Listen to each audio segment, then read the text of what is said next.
Alright, what's going on, everybody? It's Zach with another video. This one is a little bit different. I am currently almost halfway through the deload week for the end of this macro cycle. So I did a 5-week long accumulation starting at 3 reps in reserve. Did that for 2 weeks and then went to 2, then to 1, and then last week was 0 IR. And so we're on to the deload here. Did legs yesterday. I recorded it, but I had some lifting partners with me that didn't want to be in a video, so I decided I'd go ahead and just record the push workout today and then let you guys know what the deal is with the deload. So essentially the purpose of this, I could just take a week off, just take a rest week.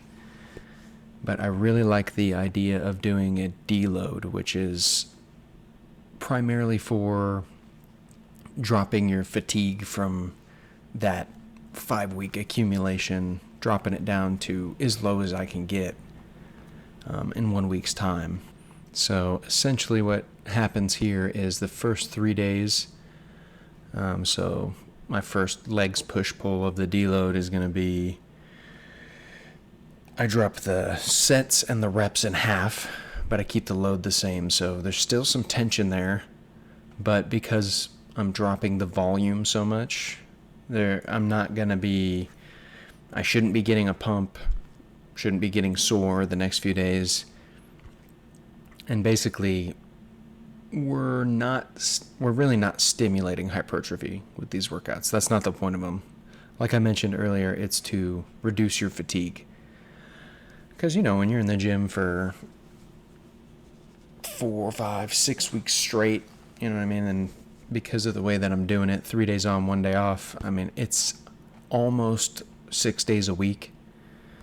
So when you're doing that, week to week and maybe even more than a month and a half, 2 months, you kind of start to get, at least I have in the past, and I know a lot of people struggle with, essentially like plateauing, getting to a point where your body's just not as sensitive as it was when you first started. And this is true over the long term as well. So someone who's been lifting for 6 months, as long as they're eating right and putting in a considerable effort when they're lifting, they're going to gain muscle super fast, and they're probably going to recomp totally. So they'll lose fat too, gain muscle, totally overhaul the physique.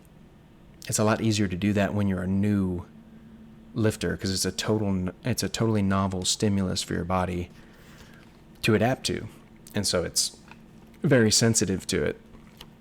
But when you've been lifting for years, and in my case, I have a history of lifting and stuff like that, but I've only been consistent with it for about a year and a half or so. And so if I just keep going for weeks and weeks and weeks, eventually I'm going to plateau, and it's possible that I start getting weaker or getting to where the fatigue of lifting is going to be starting to impact other things, or, and it's just kind of depressing if you're spending an hour lifting heavy objects and then being sore from it for days, but you're not putting on muscle, then, what's the point really? So I just want to come on, talk about deload a little bit, let you guys know why I do it. So yeah, those first 3 days, half the volume, and then I still do a rest day.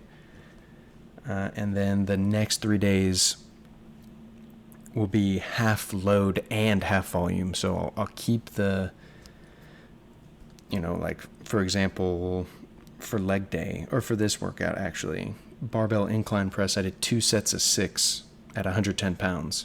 I was doing like 14 reps for a set only last week. So you can see how that decrease in volume, by the time you finish the set, you can feel the tension, but there's really no burn. You're not, worn out. I usually don't sweat too much, although it's pretty cold right now, but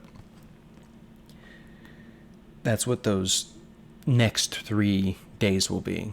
Is half load and half volume, and that's super duper easy. But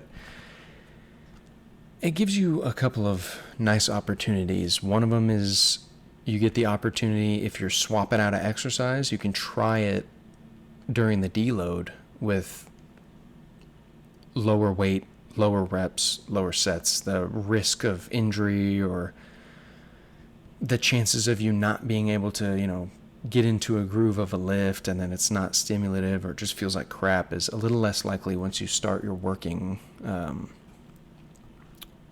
your hypertrophy training weeks. So that's essentially the point of a deload. So I'll be doing that for tomorrow is pull day. So it'll be the same pull. Actually, I do have one new exercise. Let's see.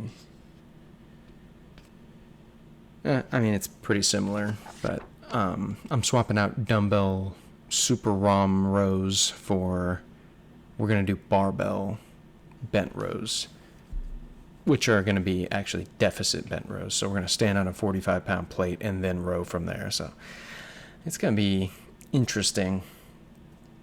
Yeah.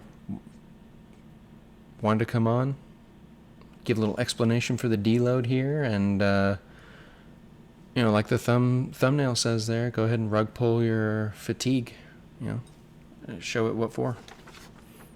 But thank you guys for watching. I hope everyone has a good day.